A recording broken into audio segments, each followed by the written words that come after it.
미국 재무부가 우리나라를 포함한 6개 나라를 환율 관찰 대상국으로 유지했습니다.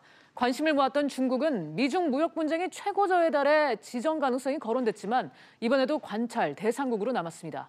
자세한 내용 취재기자 연결합니다. 조슬기 기자. 네, 조슬기입니다. 네, 먼저 우리나라는 이번에도 환율 관찰 대상국 지위를 유지했네요.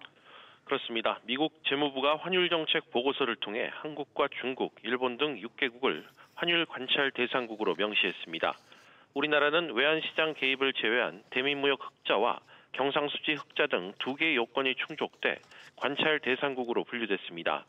미 재무부는 한국의 대미무역 흑자가 지난해 7월부터 올해 6월까지 210억 달러이며 경상수지 흑자는 같은 기간 국내 총생산 GDP 대비 4.2% 수준으로 전년보다 감소했다고 밝혔습니다. 특히 이번 환율 보고서에서 한국 정부의 외환시장 투명성 제고 계획을 긍정적으로 평가했습니다.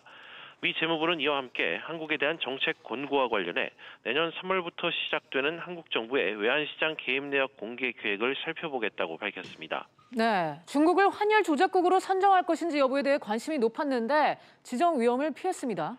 네, 중국도 이번에 관찰 대상국으로 지정되면서 미중 무역 분쟁이 파국으로 치닫는 상황은 피했습니다. 만약 중국을 환율 조작국으로 지정하면 미중 무역 전쟁은 환율 전쟁으로 비화될 수 있기 때문입니다. 다만 우리나라와 달리 대미 무역 흑자 규모와 비중이 과다한 국가란 점에서 관찰 대상국으로 분류됐는데요. 재무부는 그러면서 중국이 수출을 늘리려고 위안화의 가치를 인위적으로 떨어뜨렸다는 의혹이 제기된 데 대해 상황을 면밀히 관찰하고 있다고 덧붙였습니다.